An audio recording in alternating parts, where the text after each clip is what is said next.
কারণ তা সত্যি নয়।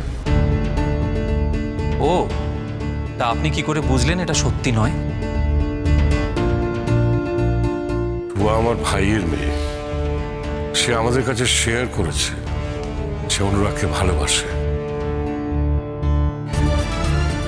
অনুরাগ আপনাদের কাছে শেয়ার কখনো করেনি যে সে টুয়াকে ভালোবাসে, সেই জন্য আপনি ধরে নিচ্ছেন যে অনুরাগের টুয়ার প্রতি কোনো মন ছিল না। তাহলে অনুরাগ টুয়াকে বিয়ে করতে চাইলো কেন?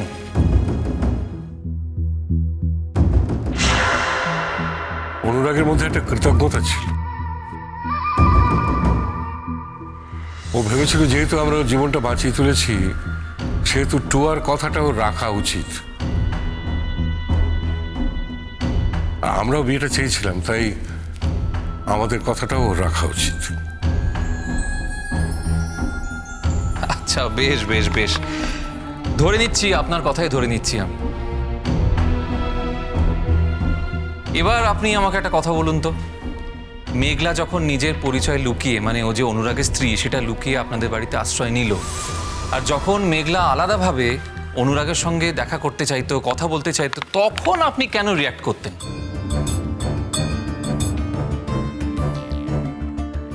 তখন তো আমি জানতাম না যে ওরা বিবাহিত স্বামী স্ত্রী, ওই জন্যই রিয়াক্ট করতাম। কারণ আমার মনে হতো যে মেঘলার ওইভাবে অনুরাগের সঙ্গে আলাদা করে কথা বলাটা ঠিক হচ্ছে না। আর অনুরাগ যখন টুয়াকে একবার কমিট করেছে বিয়ে করবে বলে, তখন অনুরাগেরও ঠিক হচ্ছে না ওইভাবে মেঘলার সঙ্গে আলাদা করে কথা বলাটা। তো তখন আপনার একবারও মনে হয়নি যে ছেলেটা চরিত্রহীন?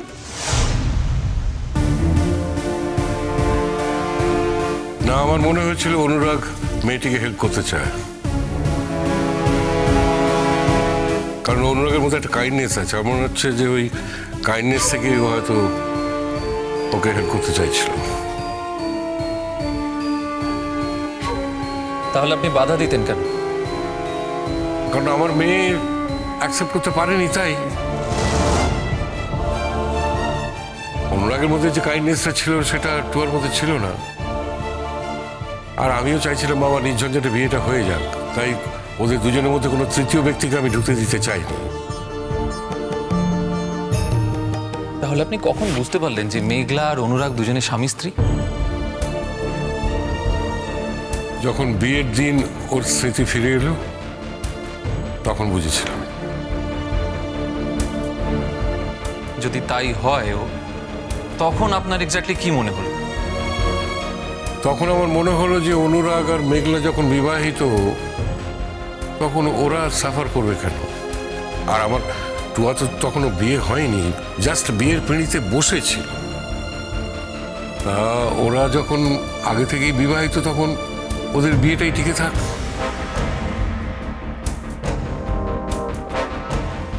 তাহলে আপনি অনুরাগের বাড়িতে গিয়ে চিৎকার চেঁচামেচি করলেন কেন, রিয়্যাক্ট করলেন কেন, বলুন? না, তখন আমি তো বুঝতে পারিনি যে মেঘলা সত্যি সত্যি অনুরাগের স্ত্রী, তাই আমি ওইভাবে রিয়াক্ট করেছিলাম। আর তারপর যখন দেখলেন যে অগ্নিদেব বাবু আপনার বন্ধু, তখন? হ্যাঁ, এক্স্যাক্টলি। আর তখনই তো আমার কাছে সব কথা পরিষ্কার হলো। আচ্ছা অবিনাশ বাবু, রিসেন্টলি বিজনেসে আপনি প্রচুর লস খেয়েছেন, তাই না?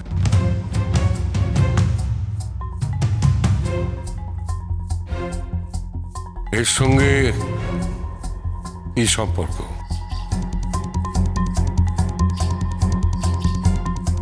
যতদূর আমি জানি আপনি 30 লক্ষ টাকা ঋণের দায়ে জর্জরিত হয়ে গিয়েছিলেন। এটা কি ঠিক না ভুল? ঠিক।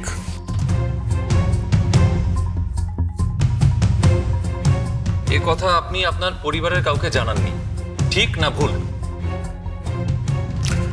ঠিক। আসলে আমি আমার ব্যবসার কথা আমার পরিবারকে জানিয়ে বিব্রত করতে চাই না।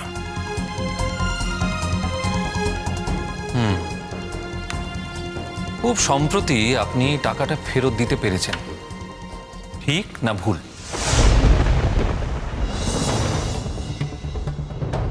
কি হলো, উত্তর দিন। স্যার, আমি কিছুতেই বুঝতে পারছি না আমার বন্ধুর ওনার অ্যাকাউন্ট নিয়ে এত মাথা ব্যথা কিসের? একজন প্রফেশনাল ব্যারিস্টার হয়ে আপনার এটা বোঝা উচিত যে একজন ব্যারিস্টারের কাছে যে কোনো ইনফরমেশনই খুবই মূল্যের, সেখান থেকে উনি একটা সিদ্ধান্তে আসতেই পারেন। আর দেখুন, আমার এই প্রশ্নোত্তরের শেষ পর্যায়ে এসে দয়া করে আমাকে আর বিব্রত করবেন না। আমি বুঝতে পারছি যে আমার মনোসংযোগ নষ্ট করে আপনি কেসটাকে নিজের দিকে টেনে নিয়ে যাওয়ার চেষ্টা করছেন। প্রসিড। Thank you. খুব সম্প্রতি আপনি এই টাকাটা ফেরত দিতে পেরেছেন। এই টাকাটা আপনাকে কে দিয়েছিল?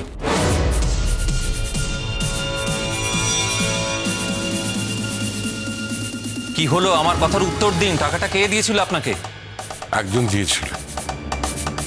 একজন দিয়েছিল। সে একজনের নাম কি? দেখুন, আমি তাকে কথা দিয়েছিলাম তার নাম আমি কখনো প্রকাশ করব না। কিন্তু সেই নামটা আমি জানি, আর সেই নামটা আজকে আমি প্রকাশ করব। আমার কেসের স্বার্থে সেই নামটা আমাকে প্রকাশ করতেই হবে। তিনি হচ্ছেন ডক্টর অগ্নিদেব ব্যানার্জি, যিনি আপনাকে 30 লক্ষ টাকা চেক 9/7 তারিখে ডেটে দিয়েছিল। ঠিক না ভুল?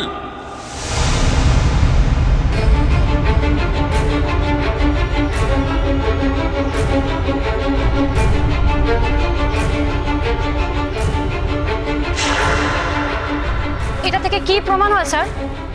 আমি বুঝতে পারছি না এটা থেকে এটা কিভাবে প্রমাণ হচ্ছে যে উনি ইচ্ছাকৃত নিজের ভাইজির বিরুদ্ধে অপপ্রচার করছেন, ইচ্ছাকৃত অনুরাগকে সাপোর্ট করে নিজের ভাইজিকে বিপদের দিকে ঠেলে দিচ্ছেন। স্যার, অবিনাশ বাবুকে অগ্নিদেব বাবু এক কথায় 30 লক্ষ টাকা দিয়ে দিলেন, অথচ এদের মাঝখানে 40 বছর প্রায় দেখা হয়নি। পয়েন্ট টু বি নোটেড, 40 বছর এদের কোনো দেখা হয়নি। এই 40 বছরে কোনো রকম যোগাযোগ ছিল না এনাদের, অথচ দেখা হওয়ার পরেই এদের মধ্যে বন্ধুত্ব এত গাঢ় হয়ে উঠলো যে এক বন্ধু তার বিপদের কথা বলার সঙ্গে সঙ্গে তাকে সেভ করার জন্য 30 লাখ টাকা বার করে দিয়ে দিলেন, যখন কিনা তাদের পরিবারের মধ্যে এরকম একটা টেনশন চলছে। এটা কি কখনো সম্ভব?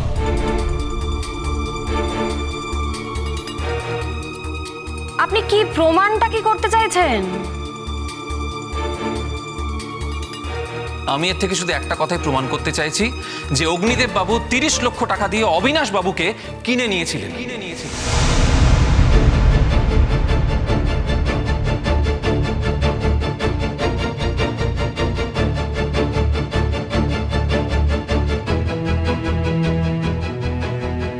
আর সেই জন্য অবিনাশ বাবু নিজের ভাইজিকে সাপোর্ট না করে অনুরাগের পক্ষে উনি সাক্ষ্য দিতে এসেছেন।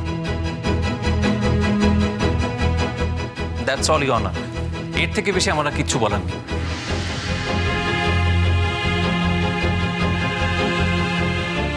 কোর্টের কাজ আজ এই পর্যন্তই।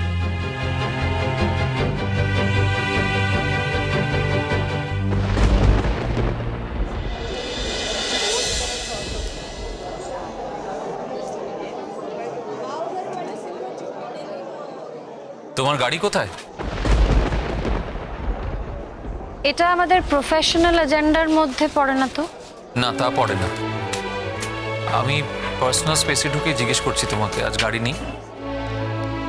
সার্ভিসিং এ গেছে। ও তো আমি তোমাকে লিফট দিতে পারি। থ্যাংক ইউ, বাট দরকার হবে না। গাড়িটা তুমি একসময় চড়তে শুভলক্ষ্মী, আর এই গাড়িটার সঙ্গে তোমার স্মৃতি জড়িয়ে আছে বলে এখনো অব্দি চেঞ্জ করিনি।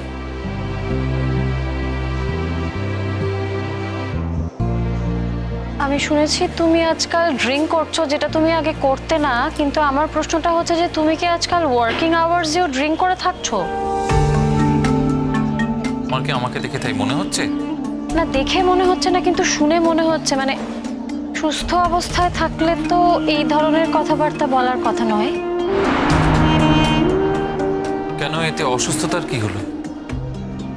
তোমার আজকে গাড়ি নেই, পাবলিক ট্রান্সপোর্টের প্রবলেম আছে, কি একটা স্ট্রাইক আছে আজকে, সেই জন্য আমি তোমাকে লিফট দেওয়ার কথা বললাম। তো অসুস্থতা বলে মনে হচ্ছে কেন? তোমার সঙ্গে সেই সম্পর্কটা আমার শেষ হয়ে গেছে অন্বেষণ। তোমার সঙ্গে স্বামী স্ত্রীর সম্পর্ক শেষ হয়ে গেছে ঠিকই শুভল, কিন্তু তার বাইরেও তো একটা সম্পর্ক ছিল আমাদের।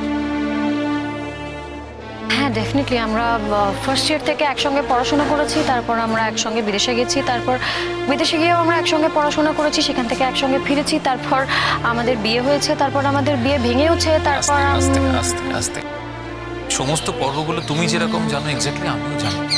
বলতে পারো যে এর মধ্যে কোনো একটা চ্যাপ্টার আমার জানা নয় বা কোনো একটা চ্যাপ্টার থেকে পাচ্ছিলাম আমি। যাই হোক, এবার তুমি গাড়িতে ওঠো। চাইলে আমি তোমাকে আজও অর্ডার করতে পারি শুভলক্ষ্মী, আর এমনভাবে অর্ডার করতে পারি যেটা তুমি মানতে বাধ্য।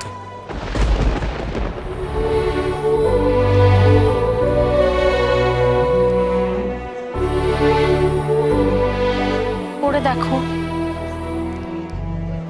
পড়ে দেখো। এবার তোমার এই ধারণাটা ভাঙা দরকার অন্বেষণ। কিছু কিছু ধারণা মানুষকে বাঁচিয়ে রাখে শুভলক্ষ্মী। আমি মানছি যে আমাদের সম্পর্কটা ওয়ার্কআউট করেনি, স্বামী স্ত্রী সম্পর্ক, কিন্তু আমাদের তো একটা ভালো বন্ধুত্বের সম্পর্ক ছিল। সেটা বারবার তুমি কেন নষ্ট করতে চাইছো?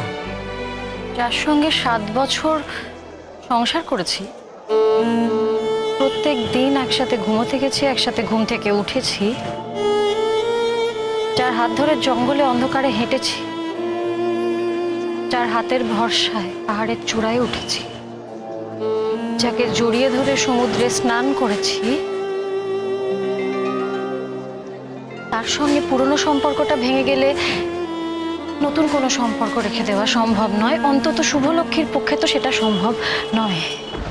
জেদ তোমার, ইগো তোমার, এগুলো আমাদের সংসারটাকে ভেঙে দিয়েছে, আমাদের সম্পর্কটাকে ভেঙে দিয়েছে।